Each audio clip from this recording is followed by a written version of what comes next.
I need that. Welcome to Atlantic Television Network Society Watch. This is a program where we ventilate societal issues, give them aggregate attention, with a view to provide solutions that will benefit humanity. On today's Society Watch, we'll be looking at numbers of issues. Starting from Nasarawa State, Polytechnic prohibits sales of handouts to students. From Zamfara State, groups advise governor to focus on insecurity issues. On child abuse, women admit brutalizing house help over cooked macaroni.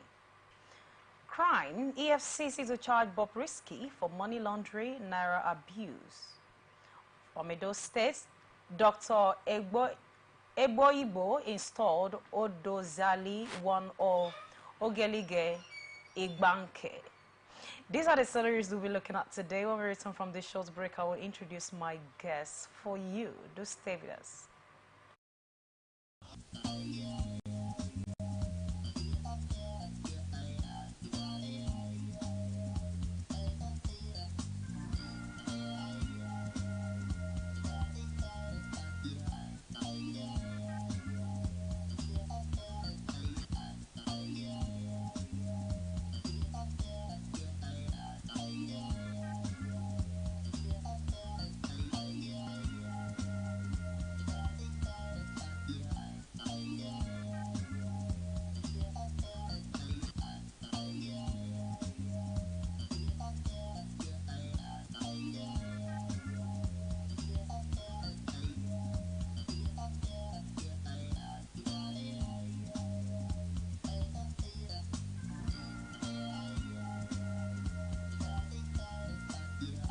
From the line across the ocean to the land beyond the mountains, through the Sahara, we bring on sport news, live analysis, expert discussions on trending stories in politics, business, socio-economy, sports, and documentaries. So catch all the updates on the happenings around the globe.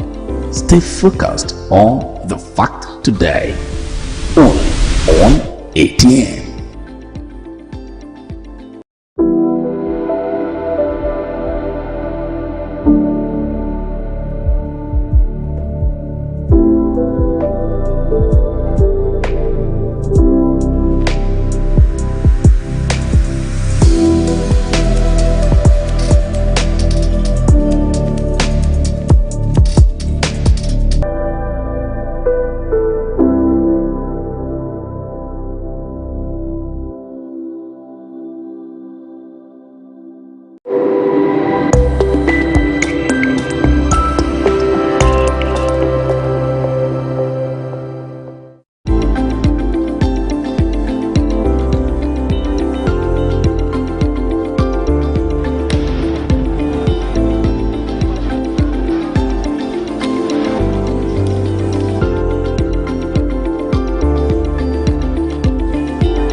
from the line across the ocean to the land beyond the mountains. Through the Sahara, we bring on-spot news, live analysis, expert discussions on trending stories in politics, business, socio-economy, sports, and documentaries. So catch all the updates on the happenings around the globe. Stay focused on the fact today, only on ATN.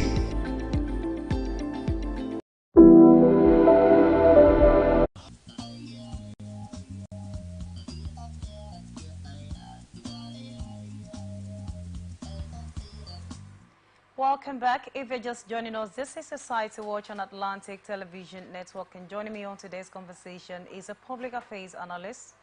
I'm talking about Dr. Gosson Kelechi Wogo. Thank you for joining me on today's show. Thank you so much. Good afternoon. It's a good afternoon, You too. look splendid.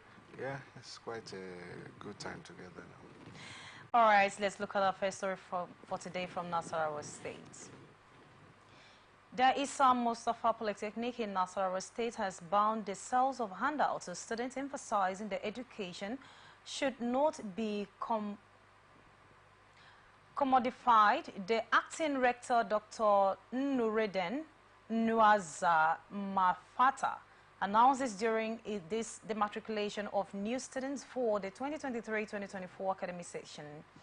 He stressed the importance of equitable access to learning materials for all students and urged applicants with the institution policy. The Polytechnic is striving to fulfill Governor Abdullahi Sulei's vision of transforming the school through quality manpower and facilities. Dr. Mafata also warned that against acts of indiscipline on campus, citing that offenders will be dealt with decisively. Of course, it's not a new thing that in majority, in fact, almost all the tertiary institutions sells handouts, and I'm glad that you are a lecturer and you are here today. I would like to find out, because whenever, for students, there are always books that they need to buy. They give a list of books that students should get. Why are lecturers so fond of handouts? Why do they still go ahead to write out some things in a piece of paper, print it, and sell for students? Yeah, learning materials are supposed to be accessible by all students. Based on the courses they are being taught. It is the responsibility of the teachers or lecturers in these institutions to recommend study materials for the students. But the issue of handouts have been long time prohibited in the tertiary institutions. And those who are still engaging in this banned activity are only disobeying the laid down rules that the management of the institutions have put in place. The handouts are not supposed to be sold to students. If there are any materials that students need for their studies, they are recommended or they are supposed to be given to them freely.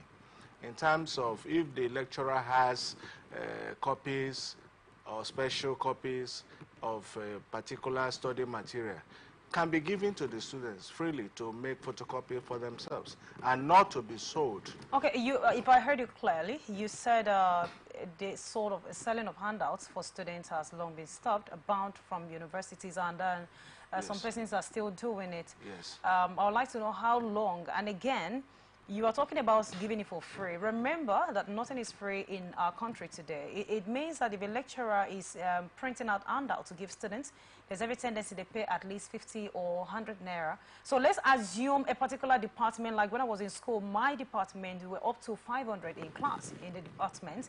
Let's assume that kind of department, and a lecturer needs to give this handout to about 500 students. Do they have to give it for free?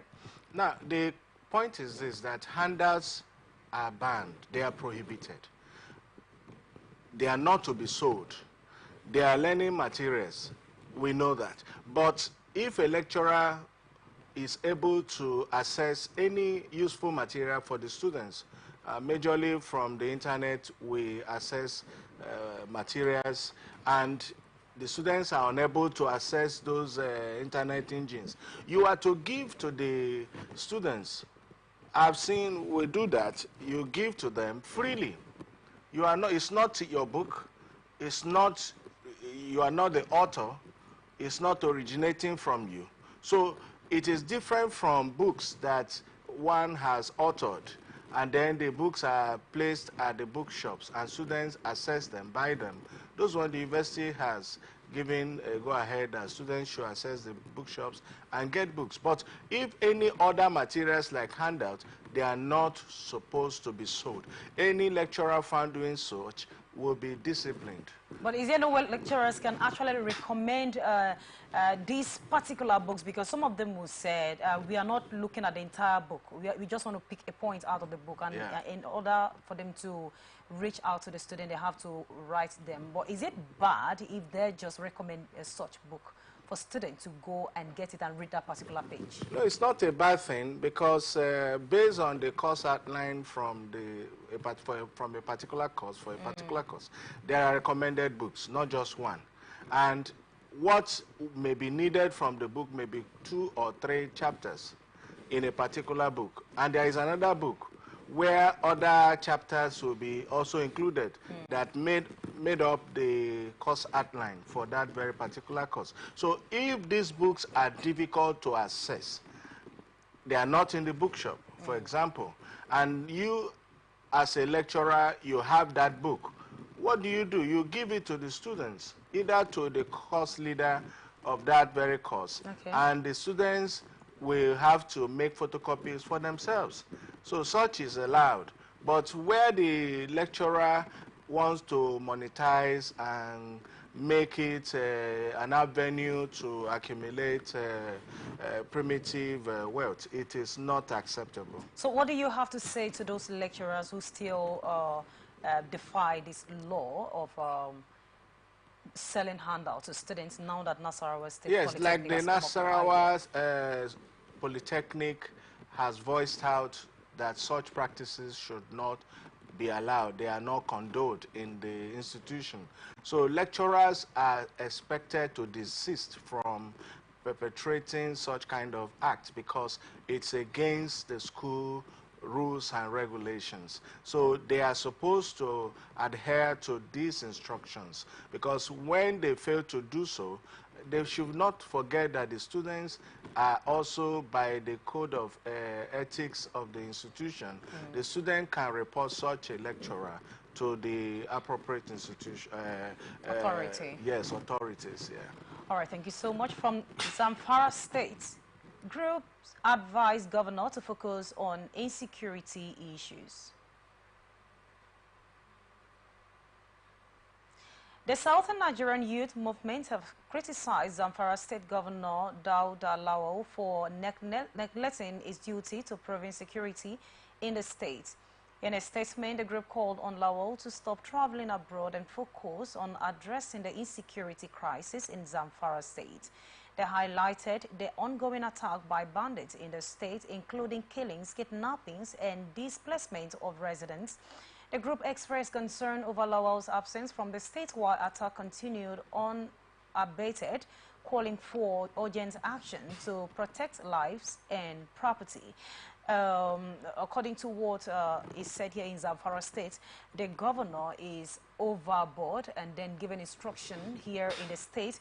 We saw in a report yesterday when they actually cautioned the people that those nights traveling, because that is where these kidnappers, the adopters, are really feeding from, like carrying people that are traveling. And then he actually stopped them. So no movement from a certain time. There was a restriction of movement as of yesterday. And the people are saying they are not comfortable with that directive. They want him to come to his state, stay there and give direction, because he is not in the state. So whatever thing that happens in the state is not part of it. Better still, maybe his families are not even in the state as well. What do you have to say about the people's concern?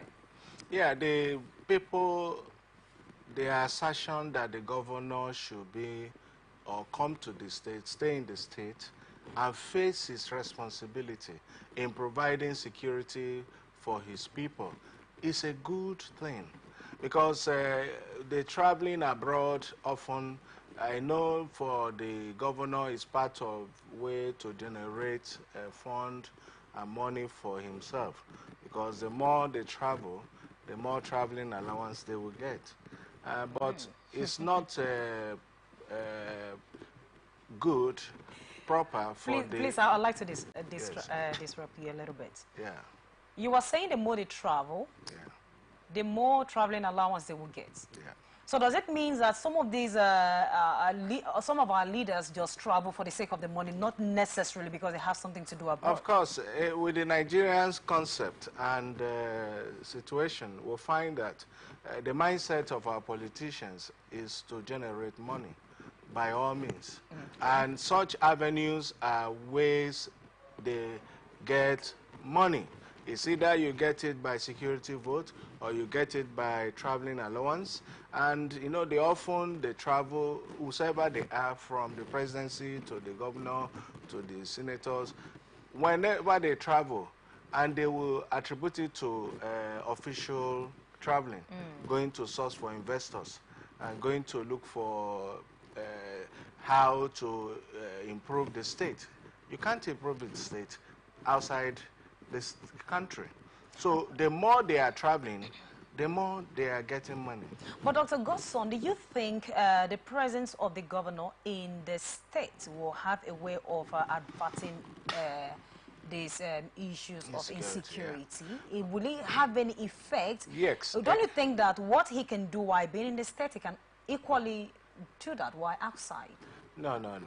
If he's in the state, he will be getting first-hand information from the happenings in the state. And you think he's not getting that while away? No, if he's getting it, it's a secondary information to me, because if it happens, for example, there is maybe an incident that occurred, he can't be there to witness it. Maybe he may be seeing it on the camera, but that's not good for a governor. But don't you think the governor can be in the state and still get second-hand information and not get the first? He can't get first-hand information. Like, I mean, being in the state, not away. No, if he's in the state, how can, for example, we are here now.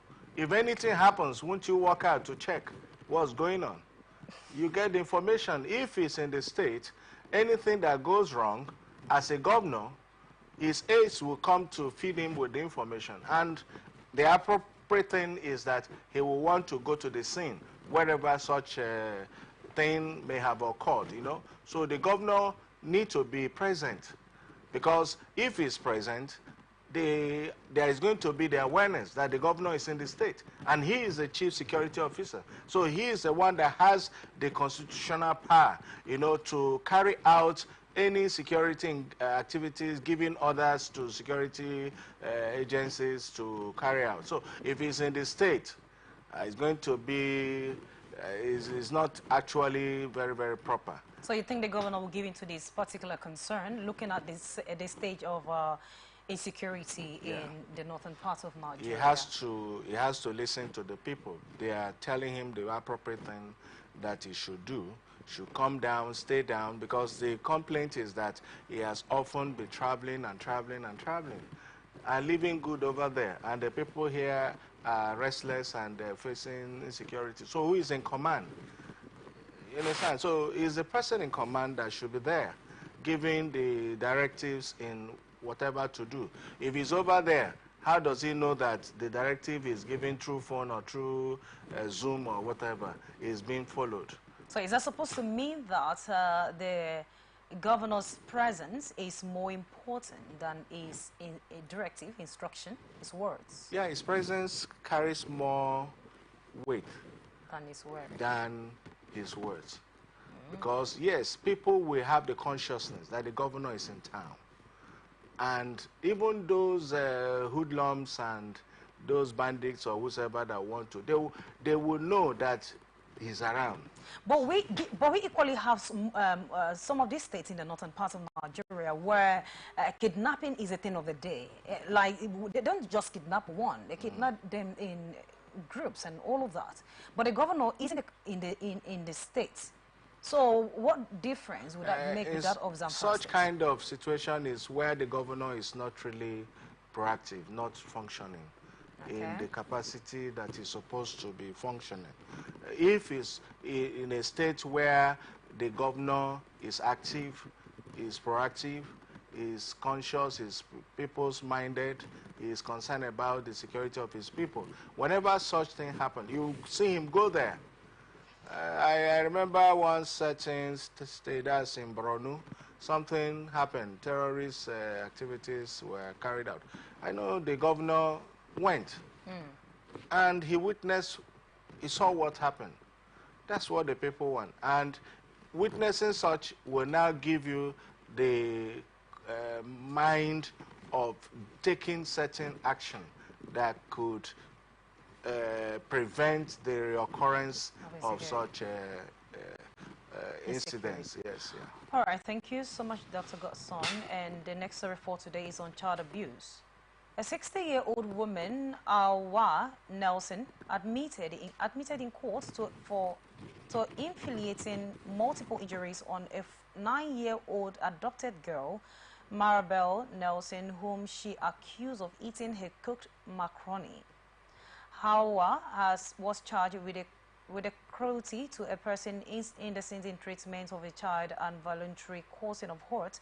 She pleaded guilty and was remanded in prison custody. The incident was reported to the police by the Adamawa State Social Welfare Office, and the case was adjourned to April 22, 2024. The issue of maltreating house help is something that NAPSIP actually talked about. They looked into it. And I remember that they said something specifically that any child that is below 15 is not supposed to be a house help. And if the person should be a domestic worker, it means that the criteria are that the person has to be treated like one of the house person, go to the same school, eat the same food, wear the same clothes, and not being sidelined like, actually a domestic worker. Or otherwise, they will face life, be punished in jail, all right? But in this case, this is still happening. I remember asking that what happened to those children that are already in this individual's house, different individuals' houses, doing their work. What happened? Do they take them away? I came across a child that was selling in a shop, and then I asked, how old are you? She told me she's 12. Are you in school? No. What are you doing now? My auntie said I should be selling in this shop. And then I was really broken because I believe a child of 12 years is supposed to be in school, all right? If not boarding school, at least go to school. What do you have to say about this issue of adults treating minor and adopting them as a house help? The fact is that I think some persons are not enlightened on these laws that prohibits the use of minors as house helps. It's just that I don't know, the appropriate institutions that are supposed to create this awareness are not doing so much in terms of making people get informed. If not, how can somebody be using a 9-year-old child to be a house help? To me, it's something very unacceptable. So what do you think the masses should do? Like when we come across, like I gave you an instance, when we come across something like this, should we go ahead to report to a particular organization? And again, if you do this, someone will be like, that is my sister's daughter. She asked me her to stay with me so that she will be able to learn one or two, but I've been maltreated. The point is this, the agencies that are expected to handle this situation needs to be, in fact, located in several enclaves, You understand? So that people who come across such kind of ugly situation can provide necessary informations to these agencies that could come to either arrest such offenders, because everybody around the vicinity, for example, seeing such kind of misnomer will feel that it doesn't bother them, it doesn't concern them, and it will continue. People will keep doing it. But if there are cases where those who have been involved in such kind of unacceptable activity are, arrested, prosecuted, and imprisoned, and such information is being circulated within a neighborhood, I think people will begin to get cautious about engaging in such kind of thing, because I see majority of persons very ignorant of this, and even those parents who are also giving these minors are also culpable to the offense. So they need to be also apprehended or reoriented in terms of having a useful, necessary awareness of information that will not allow them to permit their children, the minors, to get into the hands of persons who will take them as house help. And those who also seeking for house help will not also indulge into accepting minors as house help, because you can imagine the extent of the harm, the injuries, and the consequence of such thing is so much. Such people, when they see these minors, they do not take them as their children, which in actual sense, they are not their children. And there's no way they can take them as their children. If they are blood relatives that have come to cohabit with them, it's a different thing. But not taking somebody to become your house help that you will, start maltreating that child. So no, the law should have its course. All right, then this is for our viewers out there. Now, NAPTIP is against hiring of minors as domestic workers. And then for those people that are giving these excuses of, I don't have enough to feed my children, so that is why I send them out to be able to get help somewhere, and they are being maltreated, what do you think should happen to them? Do you think people should report this, whether they are being maltreated or not, as long as they are not in school? What is your opinion on that issue? This is Society Watch on Atlantic Television Network. We'll just go on a very short break.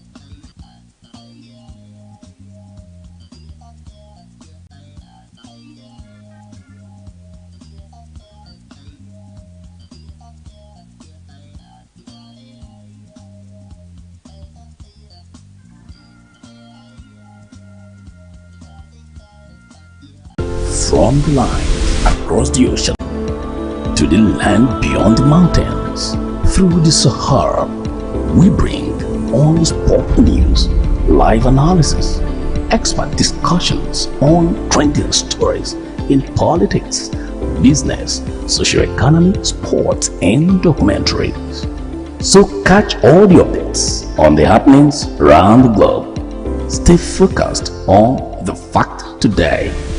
Only on ATN.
Welcome back. If you're just joining us, this is Society Watch on Atlantic Television Network, and now the rest of our stories. A controversial cross-dresser, Idris Olarenwaju Okunye, popularly known as Bob Risky, is set to be arraigned before the Federal High Court in Lagos by the Economic and Financial Crimes Commission, EFCC, for alleged money laundering and abuse of the naira. Bob Risky, who had been in the EFCC detention since Wednesday night, failed to meet the administrative bills condition offered to him on Thursday.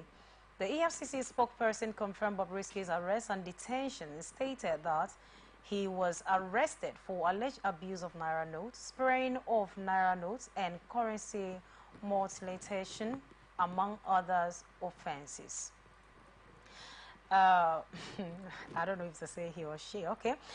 Now, this investigation, Dr. Gosson, of course, the investigation revealed that Bobrisky has allegedly committed the offenses at various event centers and parties. So what impact could these cases have on Bobrisky's career and public image? Of course, we know that he's a cross-dresser. He's using that to make his own papers, his own money. And now he's in detention. What would be the impact? Yeah, the fact is that he has made himself popular, that people argue about him because of his controversial lifestyle.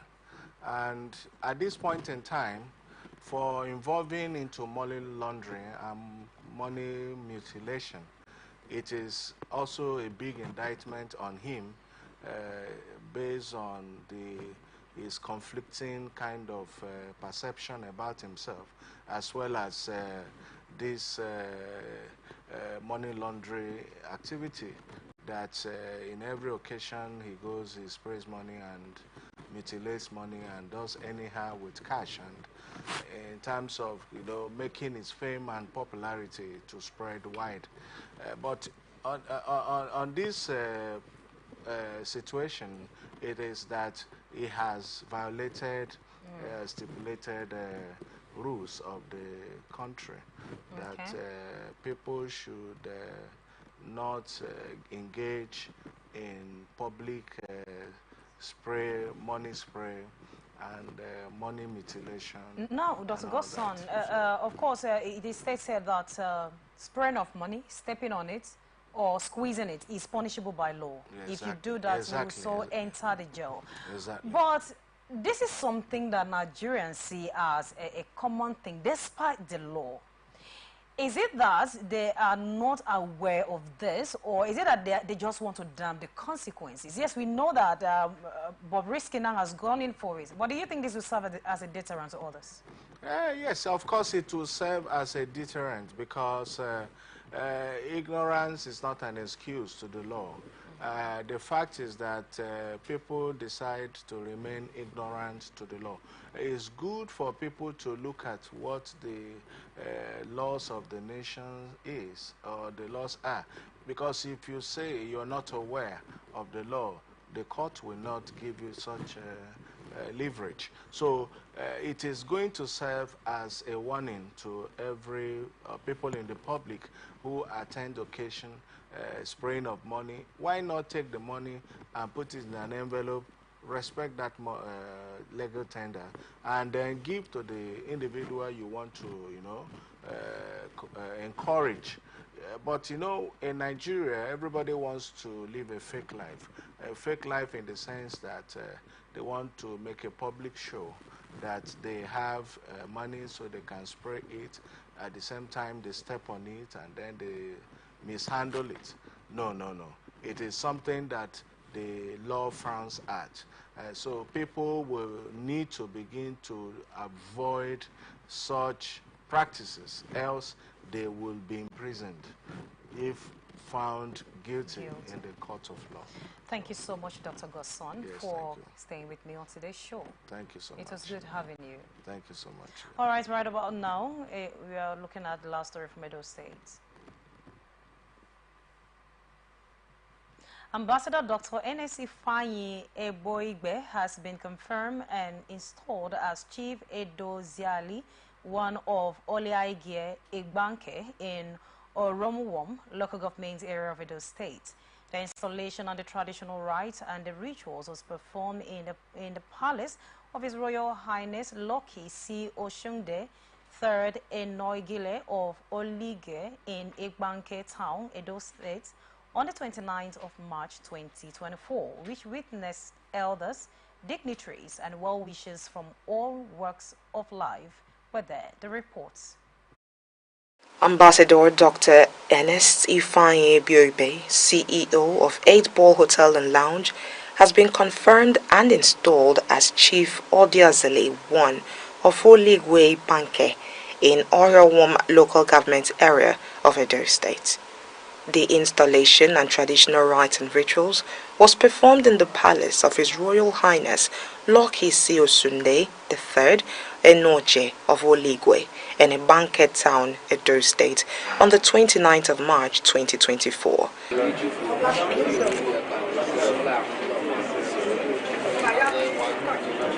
Chief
the reward for good work is more work. That can you see today. We achieve. So, I'm on Sunday Ndebu, who is the chairman, Diamond Foundation. I'm Alan. We go to borehole.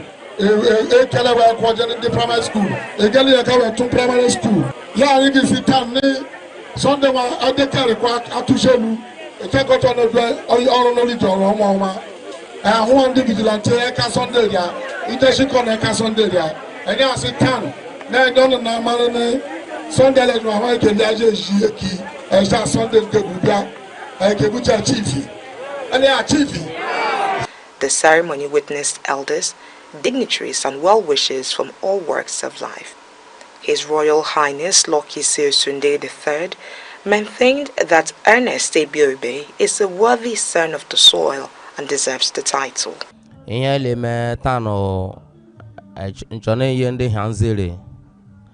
So ambassador Ebiobe Ernest make Yemekole Ale Olije Igbanke Orionwo local government of Edo State. In a statement by the newly crowned Chief Odiazele I of Oligwe Banke, he thanked God and expressed appreciation to all those who made time to grace and honor the occasion. It gives me a lot of joy because in a community like this, bearing this kind of title is not an easy thing.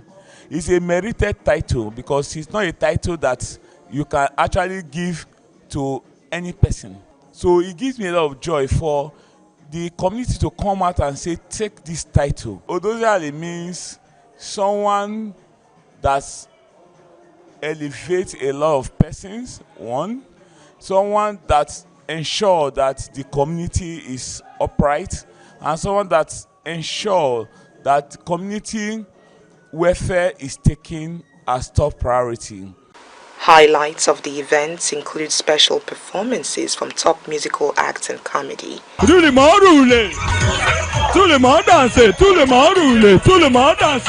life story no be say they sing to make money. That time they know they throw party. If you throw party now your party they go come. So when they carry your party, they go call you for phone, no request for money.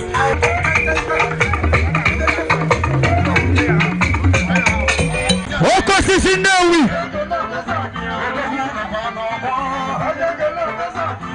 Shagarambo. Oko sisi newi. She makes money. Pressure, double chief. Pressure, double chief. You know no Charlie.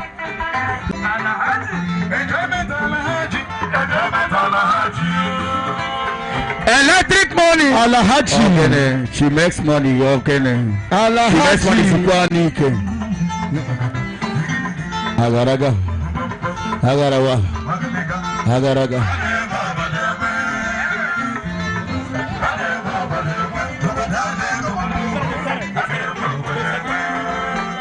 Don Sisi.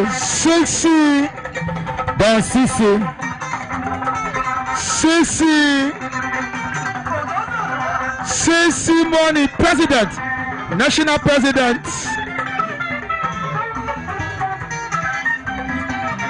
Sisi, car problem. My boss, only one Sisi. I pray to my God, only believe in God, nothing but. Oh, Tumba, Potakota, oh, Tumba, Potakota, the bullions, Tumba, the bullions, they are cutting the cake. Go ahead. Everybody, let's go. Let's stay 6, 5, 4, 3, 2, 1. Ladies and gentlemen, say congratulations. Congratulations. Congratulations. How much is more? Congratulations. Congratulations. Congratulations.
Friends and well-wishers had this to say. NX has been a good man. He's a patriotic. He has a listening ear. That's why I love him. When you tell him something, he will listen to you and he will do it. Today, they had a confirmation and coronation of NS Ambassador Dr. NS Ifeanyichukwu Eboigbe as Odoziani one of Olige Kingdom. This man is a good man that will carry you. Whether you are from grass to grace or grace to grass, he doesn't want to know. He will embrace you with his might. He will embrace you with his strength. He will be there and following you up and down. We are here today in a bank in collaboration of the installation happening today to a brother and a friend, Mr. now Chief Dr. Ambassador Ifeanyi Igbe. He was installed today as the Odoziani. Yeah, it's a beautiful thing and applause to the people of Ibanke. because the man Ernest in him is leadership. I've known Ernest for well over a decade. We belong to too many associations. I've worked closely with him. He is currently the BOT chairman of the Billion Pullovers. And in the past 5 years, I was the chairman of the club. And I worked relatively with him. I saw a lot of, I call him the sole administrator because he's virtually everywhere and he keeps a tab on whatever he does. So whatever that is happening today is not a coincidence. We are here to witness the installation of my very good friend, Mr. Ernest Eboigbe in Hembanke, the CEO, Airport Play Lounge and Eloquent Suit. It's my very good friend and a confidant, a man that I love so much. For the coronation of a big friend, a brother indeed, and a brother in need. He's a very good friend of mine, Chief Ambassador Ernest. This very great event, the conferment of chieftaincy title on Ambassador Dr. Ernest Eboigbe. Incidentally, I am a strong member of the committee that selected and strengthened him and found him worthy of this very title. Ernest Eboigbe has been very instrumental, very upfront in the development of this community. He has championed many projects in this community. The most important thing is that he gives back to his community. His medical outreach has single-handedly given good medical care to the eyes of all indigenes of this community. So today you see all our community guys, they are seeing very clearly without any issue in their visions. Ernest has been able to do that. He mobilized his medical outreach, came here, gave medical pills, gave all medications, gave injections, all free to members of this community. Meanwhile, the after party took a swipe with loads of extensive entertainment sessions.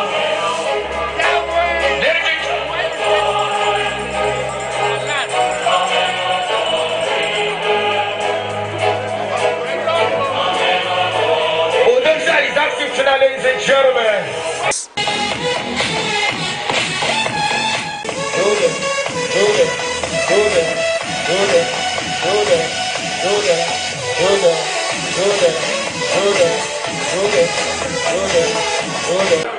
Honey, please pray for me, pray for me, stay with me.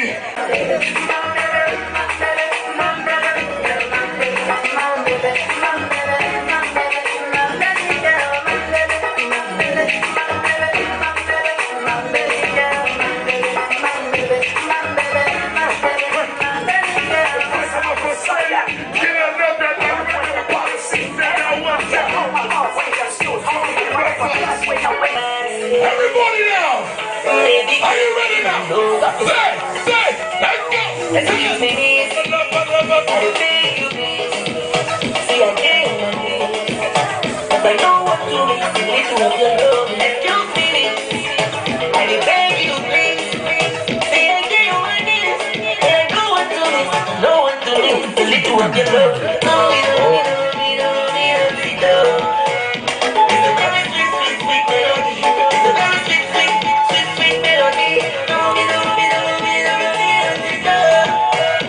Ernest Eboigbe Ifeanyi is a generous man in terms of generosity, and these are the kind of people we want in the society, because if God blesses you, is to bless others.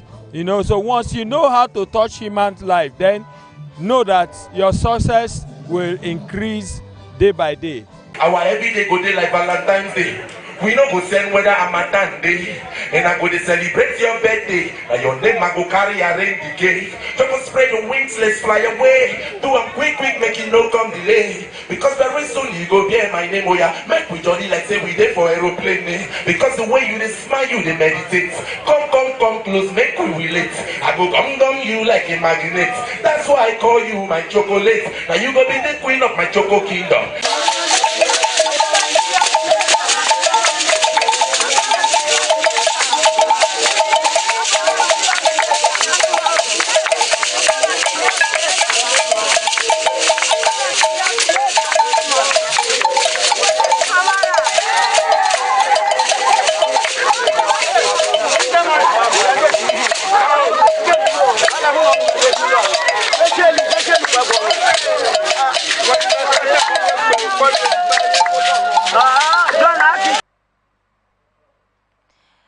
I hope you had a swell time with that, watching that event. And this is the much we'll take on today's Society Watch.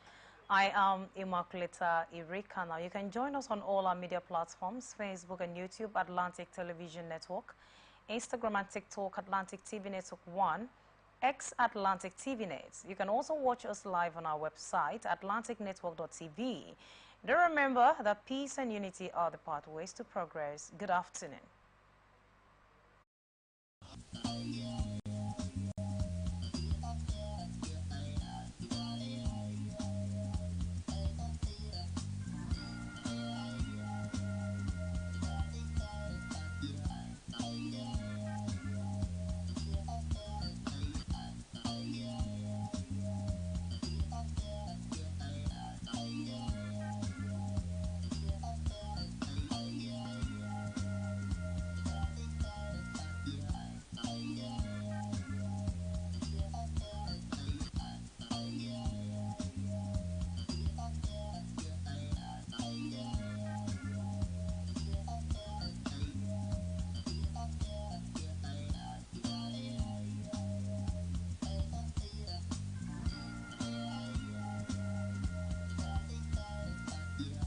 From the line across the ocean to the land beyond the mountains, through the Sahara, we bring honest pop news, live analysis, expert discussions on trending stories in politics, business, socio-economy, sports, and documentaries. So catch all the updates on the happenings around the globe. Stay focused on the fact today. Only on ATN.